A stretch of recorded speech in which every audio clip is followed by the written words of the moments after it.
तो फिल्म की शुरुआत होती है और हम देखते हैं कि एक पुलिस ऑफिसर एक कार का पीछा कर रहे थे। उन्हें इस कार पर शक था।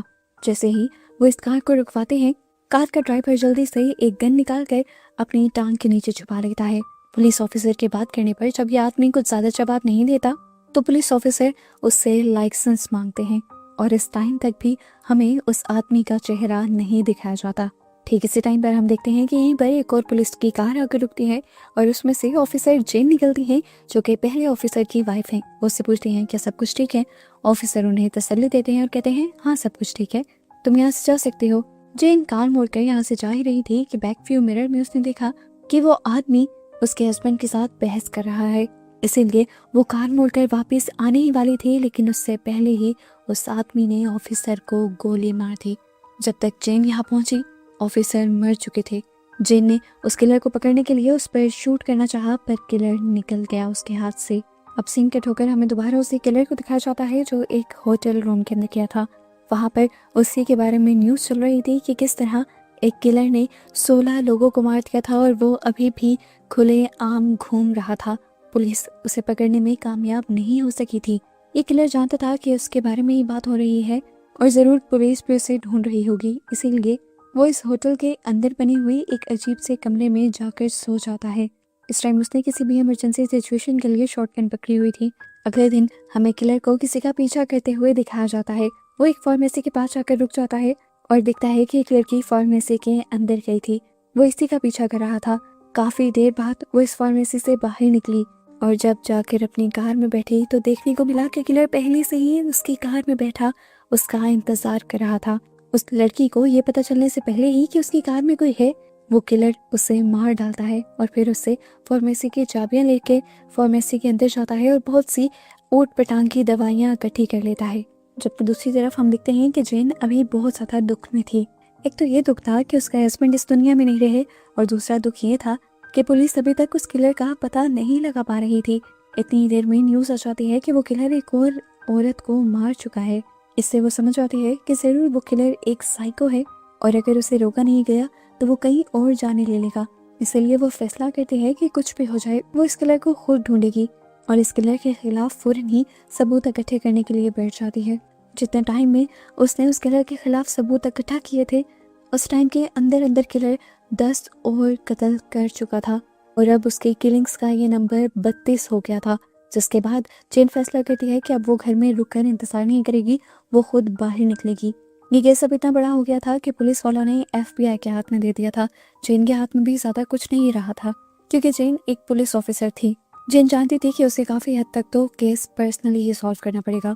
खैर अब हमें किलर को दिखाया जाता है जो रोड पर जब अपनी गाड़ी चला रहा था तभी वो नोटिस करता है कि रोड पर एक और गाड़ी पंचर खड़ी थी। उसमें एक कपल था। लड़का उस गाड़ी का टायर चेंज करने में बिजी था जबकि लड़की कार के अंदर बैठी हुई थी। वो अब कुछ ही दूरी पर अपनी कार रोक लेता है, अपना किलर वाला मास्क लगाता है और उसके बाद अपनी गाड़ी से एक रॉड निकालकर बाहर निकलता है और बिना सोचे समझे उस आदमी के सर पर वार करते हुए उसे एक ही बार में मार डालता है।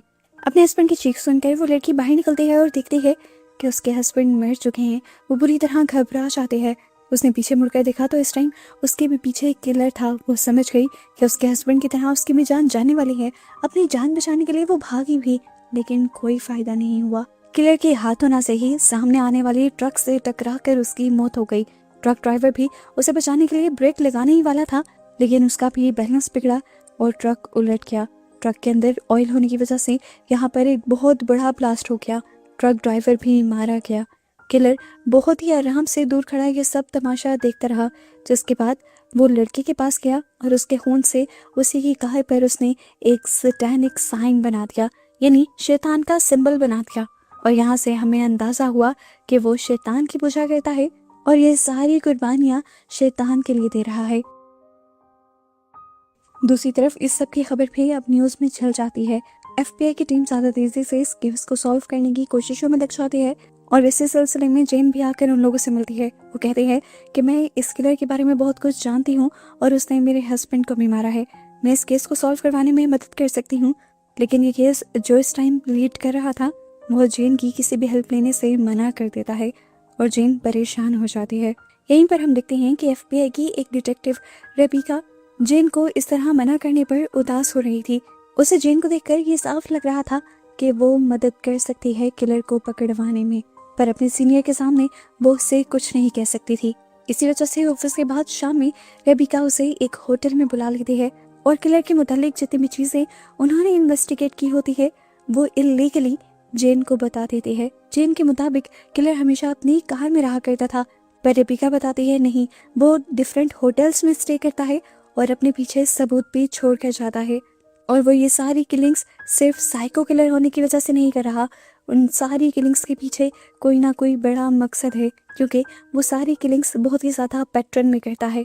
हम रेबिका उसे एक होटल पे लेकर जाते हैं जहाँ पर वो एक किलिंग करके निकला था।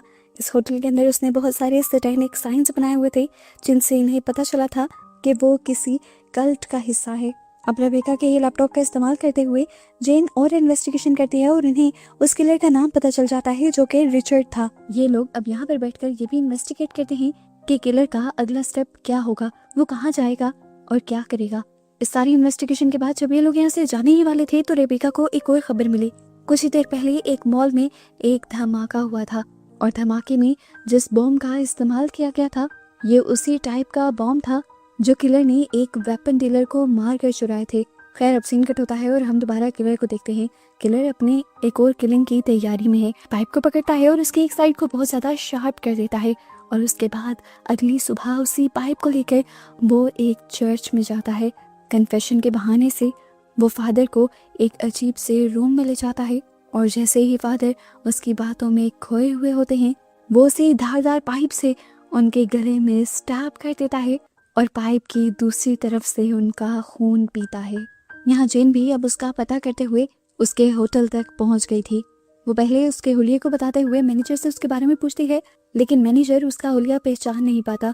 लेकिन जब वो अपनी गेस्ट लिस्ट चेक करता है तो उसे रिचर्ड नाम का एक गेस्ट मिल जाता है। बस फिर जेन उसी रूम के अंदर चली जाती है।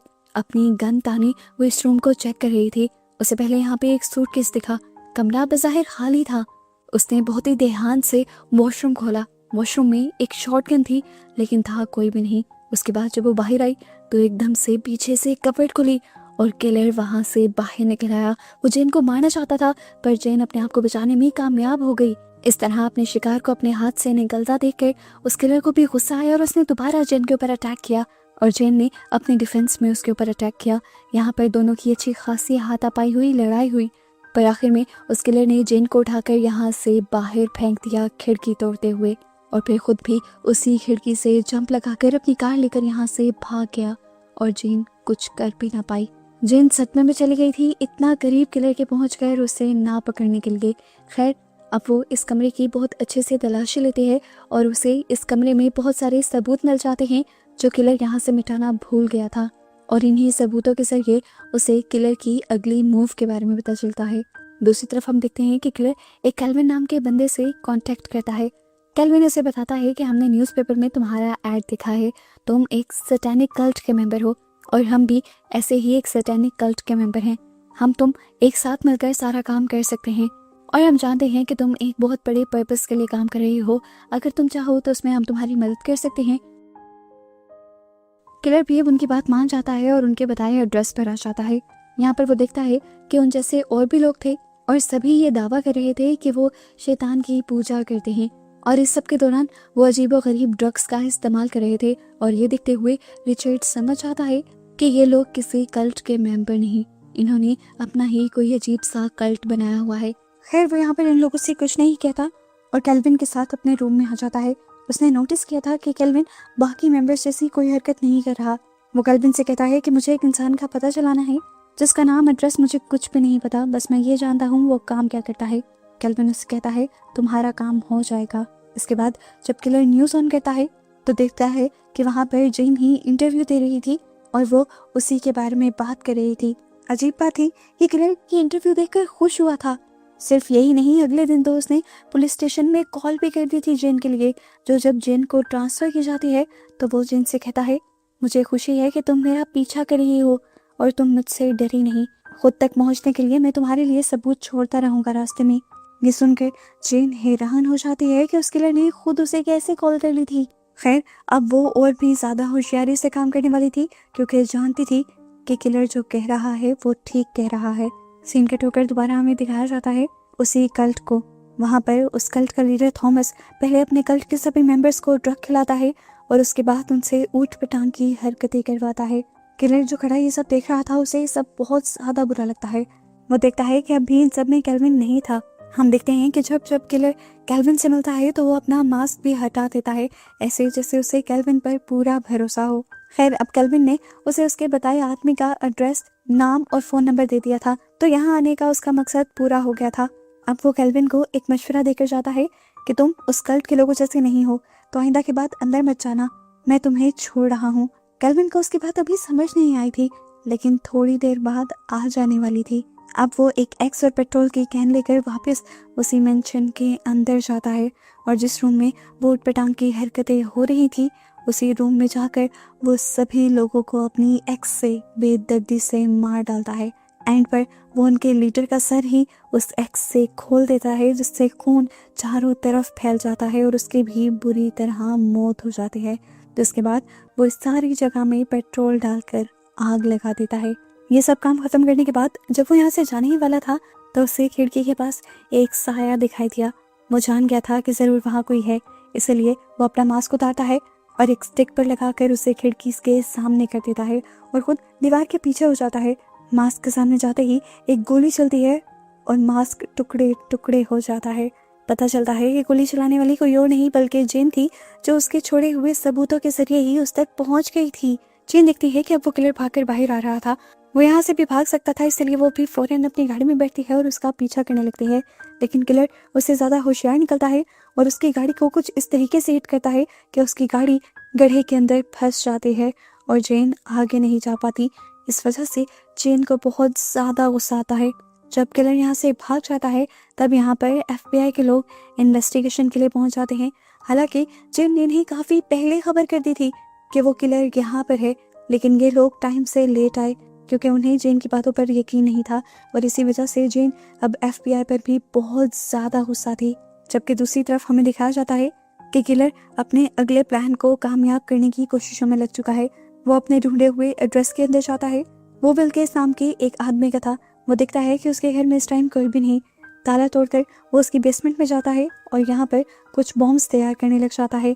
शाम तक के इंतजार के बाद वो आदमी जिसकी तलाश इस किलर को थी, वो अपनी वाइफ के साथ घर पर पहुंच जाता है और सबसे पहले ही उन दोनों का सामना हो जाता है किलर से, जिसे देखते ही ये दोनों बुरी तरह घबरा जाते हैं।